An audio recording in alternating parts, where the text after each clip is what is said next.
Televisión educativa.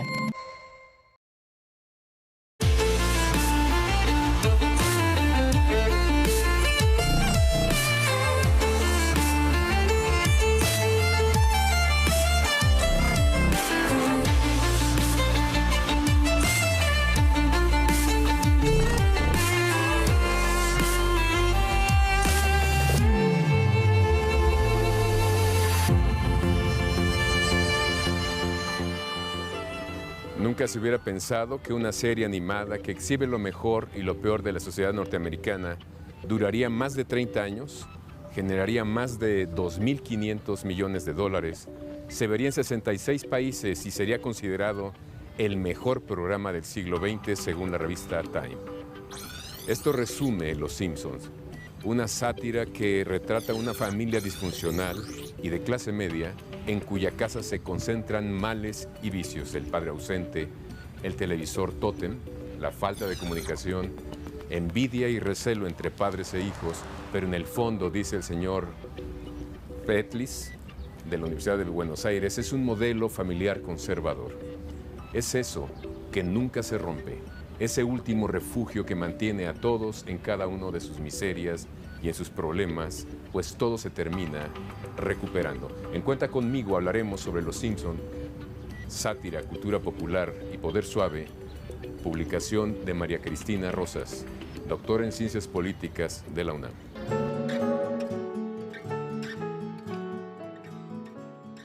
Los Simpson surgió de Matt Groening, un creativo quien desarrolló personajes para reflejar las diferentes visiones del mundo dentro del núcleo familiar, donde se procesen asuntos políticos, medioambientalistas, de raza, religión y otras muchas posturas que se viven en el mundo occidental.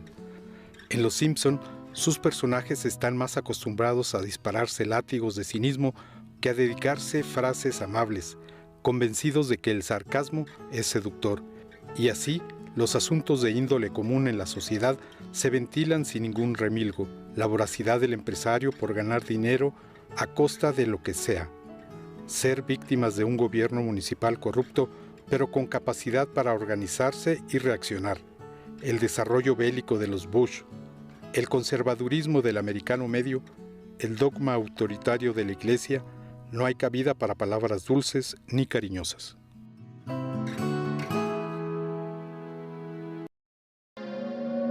Y para hablarnos precisamente de este libro, que es un libro de lectura muy recomendable, pues estamos con su autora, la doctora María Cristina Rosas. Gracias, María Cristina, por recibirnos en tu casa. Un gusto, Javier, qué gusto que estén por acá. ¿Cómo nació la idea de llamar la atención, de ponerte a estudiar sobre Los Simpson? Porque no es una mirada superficial, sino bastante bien elaborada. Es una mirada académica y es un libro que me tomó hacer 10 años.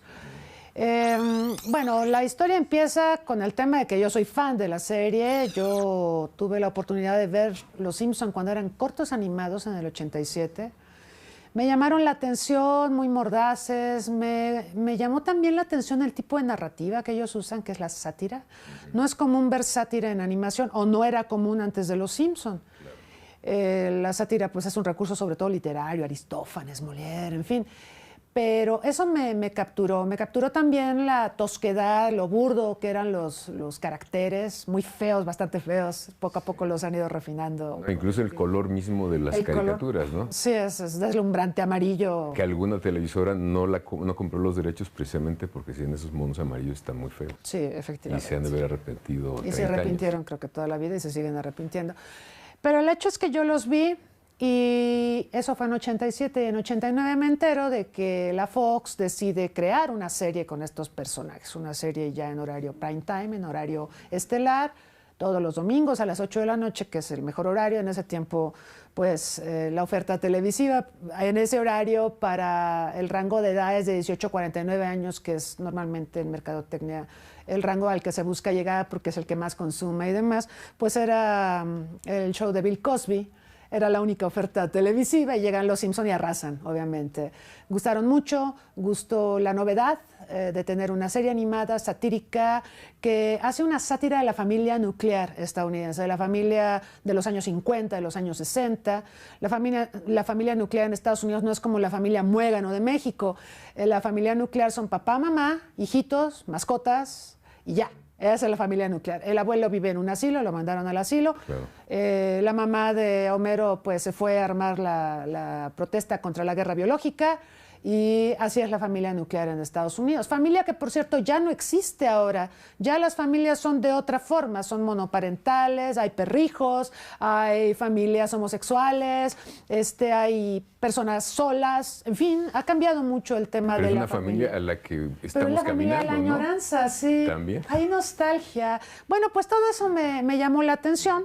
Y alguna vez fui invitada a la Universidad de California en San Diego a trabajar en los temas de mi especialidad. Y ya estando en San Diego dije, pues Los Ángeles está bastante cerca. ¿Por qué no tratar de contactar a Matt Groening y a los creadores de Los Simpson, que además como fan era uno de mis sueños? Así que lo que hice fue enviar muchos correos electrónicos, decenas, cientos de correos electrónicos. Nadie me contestaba. Pero un buen día me respondió Al Jean, productor de la serie. Y me dice, ¿tienes idea de cuánta gente nos escribe pidiéndonos lo mismo que tú nos estás pidiendo? Entonces le contesto, quiero hacer un libro. Y me contesta, ¿tienes idea de cuántos libros se han hecho en Estados Unidos sobre Los Simpson desde el ámbito académico? Pero mi libro va a ser diferente, porque mi libro va a ser hecho en México con una visión desde una mexicana y académico. Y dice, eso me interesa. Muy bien, entonces vamos a ponernos a platicar. Entonces ya concertamos que yo viajara en mayo. Los Simpson tardan un año en hacerse cada episodio. Entonces la dinámica es... ¿Un año por episodio? Un año por episodio, claro, sí. Es producción en serio. Cuesta $5 millones cada episodio. El proceso es como sigue. Entre marzo y abril se reúne Groening con los guionistas, productores, con Al Jean entre ellos, y llegan a un acuerdo sobre contenidos de la próxima temporada. Después de eso, empiezan a armar los capítulos. Y en mayo le hablan a los actores de voz de Estados Unidos para que monten las voces. Se monta la animación, se empiezan a dibujar y se termina en Corea del Sur por costos, porque hacer todo en Hollywood es muy caro. Y en Corea del Sur además lo hacen mujeres, porque las mujeres cobran menos que los hombres. Entonces hay todo un tema de género también, de explotación y de división global, internacional además, de trabajo de la que los Simpson nos escapan. Entonces, al final, ya que me explican todo esto, me dicen que el mejor momento para ir es mayo. Voy en mayo, entrevisto a Groening, entrevisto a los actores de voz, a productores, a guionistas y cumplí mi sueño.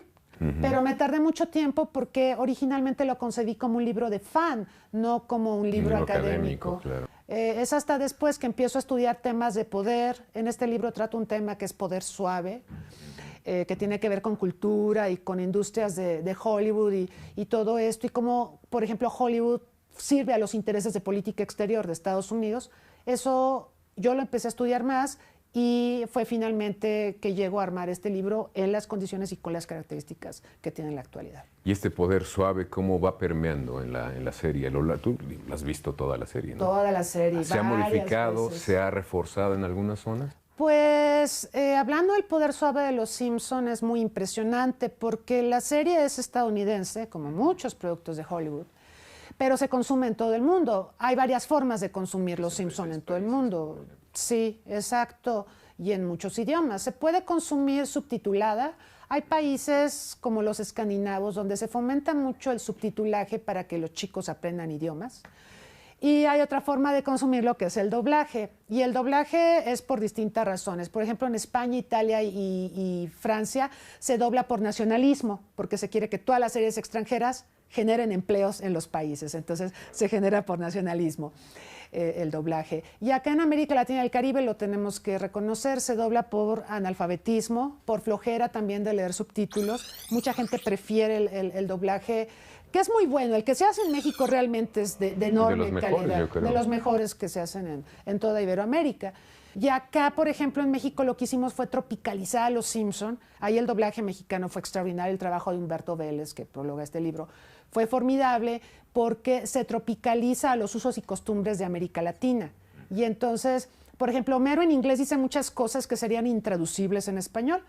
Pero pues Humberto, en los 15 años que dobló a Homero, él tropicalizó, ajustó, adaptó y en lugar de algo que era ininteligible en inglés, él introduce el anda la osa o me quiero volver chango, que es comiquísimo y que es una forma de adaptar a las audiencias mexicanas y latinoamericanas, ¿no? Y Los Simpson no se podrían consumir en México en el idioma original. Entonces, ni en ninguna parte, yo creo. En ninguna parte, difícil, ¿no? salvo Escandinavia, que les gusta que los chicos desde pequeñitos hablen idiomas. Creo que el poder suave está ahí, hay influencia de Los Simpson, los hemos adaptado, los hemos hecho nuestros. Sí es influencia de Estados Unidos, pero al mismo tiempo nosotros hemos retroalimentado, obviamente, a la serie a través de nuestras adaptaciones, a través de los memes. ¿Cuántos memes no vemos diariamente con Los Simpson? Es una forma de apropiárnoslos. Los Simpson crearon escuela. Después de ellos han surgido un montón de series de animación y no animación, de live action, que replican la sátira, replican el estilo de la crítica o de la burla a la familia nuclear. Malcolm in the Middle, Padre de Familia, los mismos South Park. Hay un montón de series que han replicado esto de Los Simpson, el estilo de Los Simpson, sin llegar a ser Los Simpson. Eso sería muy importante marcarlo. Totalmente. ¿Y cómo ha sobrevivido con tanta competencia? Exacto. Los Simpsons son una franquicia evaluada en $13,000 millones. Es 10 años el presupuesto de la Secretaría de Cultura de México. Por ejemplo. Hay un grupo de seguidores fieles de Los Simpson y las nuevas generaciones los consumen de otra forma, porque Los Simpson era un producto para televisión, Y ahora tenemos transitan en streaming. red, claro. Pero pudieron dar el salto.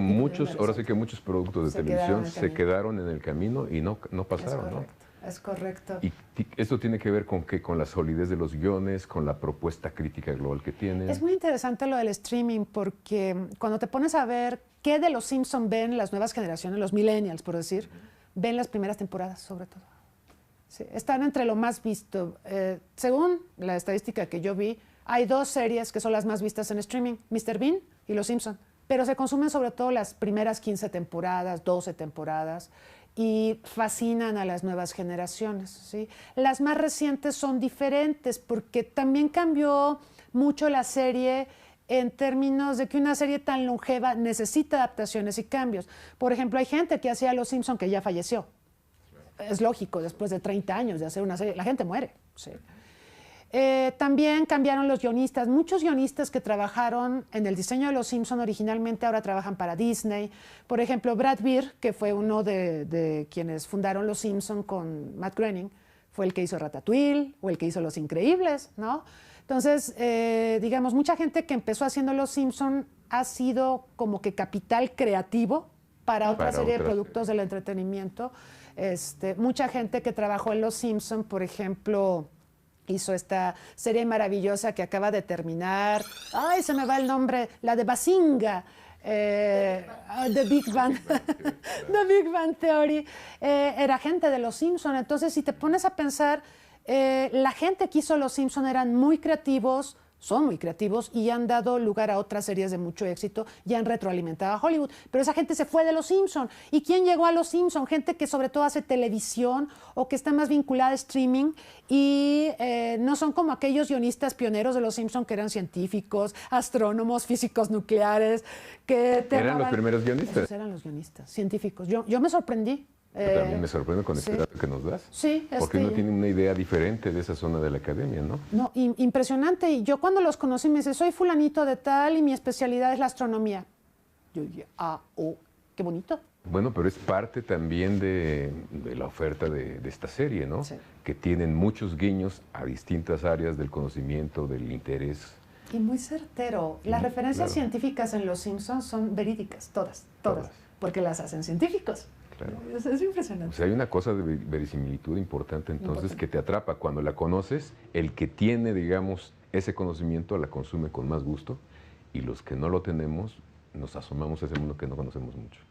Me llama la atención también que incluyen muchos temas de preocupación, de tendencias, la cuestión vegana, la cuestión política. Hay personajes políticos del mundo que han aparecido también en esa serie. Y los políticos que han aparecido en su inmensa mayoría, aparecen ellos con sus voces. Y se ha convertido como en una suerte, no sé si de cliché o de estatus, que para que seas considerada una celebridad tienes que aparecer en Los Simpson. No, ya si apareces ahí, ya parece que ya la hiciste. Sí, es cierto. Sí, sí, sí, Lady Gaga, todos los Beatles que sobrevivieron, digo, obviamente John Lennon no, porque los Simpsons son posteriores, pero todos ellos aparecieron, Mick Jagger, cualquier cantidad de celebridades en las que podamos pensar, del mundo de Hollywood, del mundo del entretenimiento o del mundo político, han estado ahí. Tony Blair, por ejemplo. Tony Blair. Esta, digamos, la tipología de la familia, son personajes tipo cada uno. Y aunque no representan, como tú dices, a las familias del mundo, tal vez las familias en el mundo quieren asemejarse a ese tipo de familia. Nostalgia. ¿No? Yo siento que ahora estamos en épocas donde estamos muy solos, en donde no hay digamos, convivencia social, todos tenemos miedo por la inseguridad, estamos frente al teléfono, frente a la computadora, estamos muy aislados y hay una añoranza por tener el contacto que la familia nuclear alguna vez produjo. Aunque fuera disfuncional. Aunque fuera disfuncional, aunque sea disfuncional. Nos da risa, pero también nos encanta ver eso. Hay un personaje importante también en la serie que es este empresario, el señor Burns, que es una crítica brutal al hacedor de dinero a costa de lo que sea. Capitalismo más cruento, sí.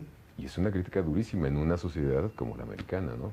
Pero en ese universo Simpson tú encuentras una réplica de lo que es el mundo real. O sea, hay gente avariciosa, empresarios muy ricos, despiadados como el señor Burns, y también hay políticos corruptos como el alcalde Diamante, y también profesores que no les importa la ausencia como Krabappel, ¿no? Y hay ladrones. Sí, exacto. Ladrones como Serpiente y niños genio que son incomprendidos como Lisa. O sea, es una réplica del mundo real, nos da risa, porque esa es la forma de jugar de la sátira con las audiencias, que te burles de se burlan de tu situación y te da risa, ¿sí? Pero es una burla planteada en términos muy inteligentes para que la gente no se sienta ofendida. Así funciona la sátira. Es una serie que en cada episodio, o incluso en Los Simpson la película es circular. Tenemos una situación que se plantea en el inicio, viene el caos y todo lo demás se desarrolla para que regresemos al punto de origen, ¿sí? No plantea en modo alguno, Lisa será la más brillante y será vegana y será budista y se rebelará contra las injusticias, pero todo se calma cuando le dan su pony. Marge es una mujer frustrada porque ella ya estaba inscrita en la universidad, se embaraza y bueno, tiene que cuidar de la familia y desempeña un rol que nosotros consideramos como tradicional para las mujeres. Que ese es un tema en la serie. Ser mujer en Los Simpson es la cosa más terrible del mundo, porque todas son frustradas, las hermanas de Marge, la maestra de Bart, la esposa del reverendo, la esposa de Flanders, todas son mujeres terriblemente frustradas. Lisa, otro caso, terriblemente frustrada, la mamá de Homero, lo cual refleja que quienes hacen Los Simpson reproducen muchos roles que tradicionalmente vemos en este mundo en que vivimos, ¿no? Entonces, siento que la serie es conservadora, no hay mujeres que prosperen o que sean brillantes en Los Simpson, porque pues hay, digamos, una situación político-social en el mundo que impide eso, y la serie lo refleja perfectamente. Homero es bastante tonto, pero ya fue al espacio y ya ha hecho un montón de proezas, pero sigue siendo tonto, ¿sí? Él nunca cambió. Cuando le quitaron el crayón que tenía en el cerebro y se hizo inteligente, prefirió regresar a ser tonto porque era feliz siendo tonto y era muy infeliz siendo inteligente. ¿Cómo recibieron tus entrevistados el libro, sabes? Muy bien. ¿Sí? Muy bien. Sí, hay un capítulo final que se llama Los Simpson en México, donde yo recuperé lo del doblaje que se hace en nuestro país para toda América Latina y el Caribe. Recuperé el trabajo también de algunos caricaturistas mexicanos, de Óscar González Loyo, que trabajó para Groening en Bongo Comics y que hizo pues varios cómics de Los Simpson. Y recuperó también el tema de las televisoras, de cuando una televisora finalmente compró los derechos, pero después no le gustó al dueño de la televisora y la otra televisora se queda con Los Simpson y gracias a eso se puede privatizar en condiciones muy óptimas. Toda esa parte de la historia está contenida ahí, pero los patrocinadores de este libro, que incluyen a la Universidad de Columbia en Nueva York y a la Universidad Nacional de Australia, donde Los Simpsons son un hit, yo creo que es el país que más los ama. ¿En Australia? En Australia, donde también Los Simpsons fueron y se burlaron terriblemente de Australia. Fue muy ofensivo ese episodio. Si yo fuera australiana estaría muy ofendida, pero a ellos les encanta. Entonces ellos me pidieron cambiar ese capítulo e incluir un capítulo que se trate, por ejemplo, de Los Simpsons en Australia, ¿sí? o traducir el libro al inglés y, bueno, incluir modificaciones a este último capítulo. Yo estoy negociando eso porque a mí me parece que el libro sería muy rico para aumentar la bibliografía que hay en Estados Unidos, pero donde Estados Unidos sería bueno que conociera cómo se consumen sus productos. Este libro te habla de cómo se consumen los Simpson en México, en América Latina y en otras partes del mundo. Creo que eso enriquecería el debate porque los estadounidenses son muy aldeanos, ellos se creen el centro del universo, ellos creen que hacen su producto y que conquista fácilmente los mercados internacionales. No es cierto, en este libro se explica por qué no es cierto.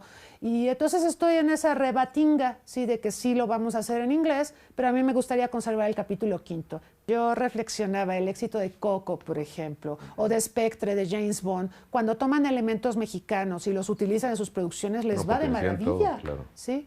Y luego nosotros revaloramos nuestras producciones culturales porque las vemos en Hollywood. Eso es un poco triste, y esa es otra reflexión que hago en el libro. Hablando de poder suave, México tiene mucho poder suave. Su cultura, su cinematografía, su gastronomía, su música, su viticultura, en fin, tiene muchos elementos de poder suave que no está usando apropiadamente. ¿Por qué no los usamos? Tenemos tanto. Tenemos tanto, pero no hay una estrategia, digamos, de empoderar a México en el tema del poder suave. Mira, no somos la superpotencia militar, no lo vamos a hacer. Pero es la situación de gran parte de los países del mundo, que sin embargo utilizan mucho su poder suave. Ve lo que hace Francia con su poder suave, con su gastronomía, con su viticultura, con su cinematografía, con su idioma, con sus museos. ¿Sí?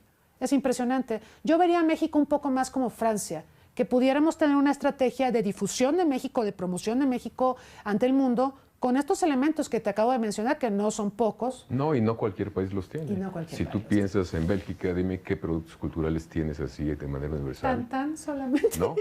Y puedes decir muchos nombres de muchos países, y de México puede referir cualquier persona en el mundo, muchísimos. Claro. Entonces, ¿por qué si ellos lo pueden hacer, nosotros no lo hacemos? El año pasado yo vi una película maravillosa, Ana y Bruno, de Carlos Carrera, animada, que tuvo todos los problemas del mundo para exhibirse en México. Le exhibieron creo que 3 días, una semana a lo sumo, y es una gran producción animada, pero pues naturalmente que tenemos que trabajar mucho más en eso y falta la estrategia. Yo siento que a la cultura siempre se le ha considerado residual en la política nacional. Eso es muy triste.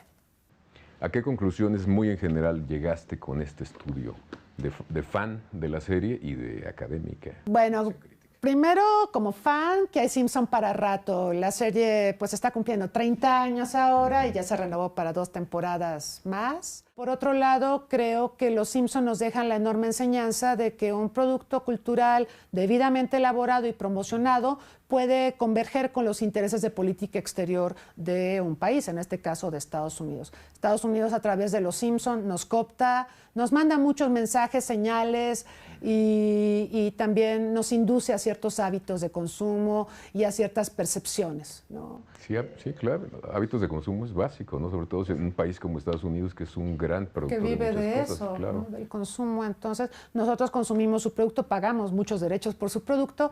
Entonces, creo que por ser tan redituable los Simpson, por eso van a continuar. 13,000 millones de dólares no es una franquicia precisamente austera.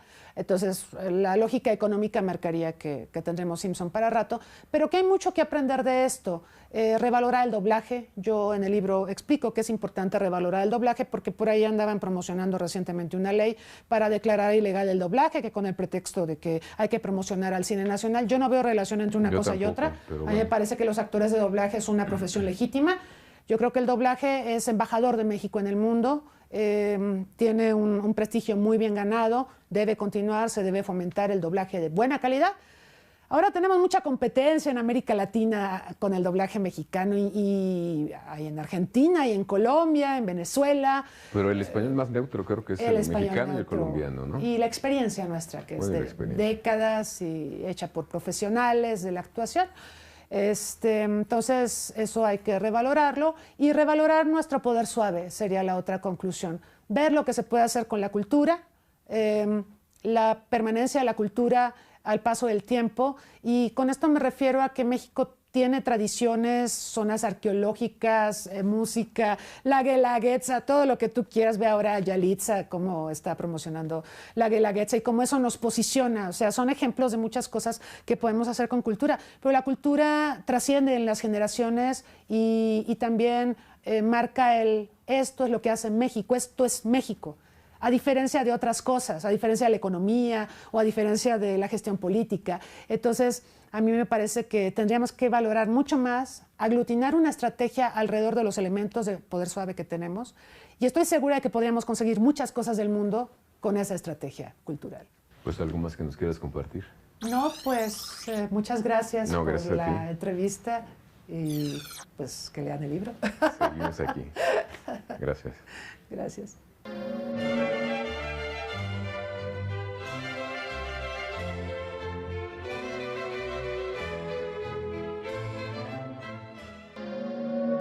Y ahora los invito a que escuchemos La novedad de la patria. El periodismo y la poesía suelen tener lenguajes divergentes. El primero está obligado a informar de manera unívoca, concreta y breve sobre aquello que incide en nuestra vida cotidiana. La segunda es multívoca. En medio de sus libertades se permite asaltarnos de pronto, deconstruir nuestras certezas, guiarnos a través de formas y sonidos para que el silencio sea un territorio cada vez más habitable. En su libro Hemeroteca, ganador del Premio Internacional de Poesía Gilberto Ogo en 2018, el poeta mexicano Raúl García Rodríguez fusionó con eficacia ambos oficios. El resultado es un lenguaje literario cercano, luminoso. En sus líneas, una calle recupera su inocencia cuando el agua borra sangre y silueta del ciclista asesinado. La momia de un anciano adquiere potencial de leyenda cuando sabemos de las fotos y los deseos que la acompañaban al fondo de un velero.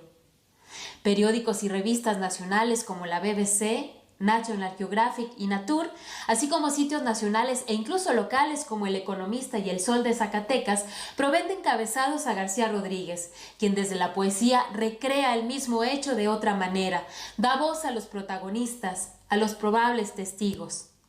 Entonces, la noticia pierde su talante efímero. A partir del ritmo y de la metáfora, un instante cualquiera en un mundo donde todo se ha vuelto ordinario es capaz de trascender.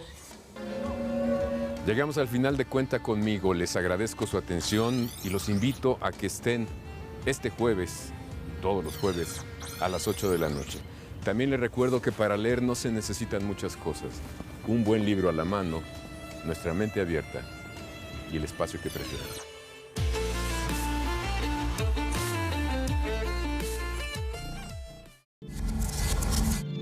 Televisión educativa.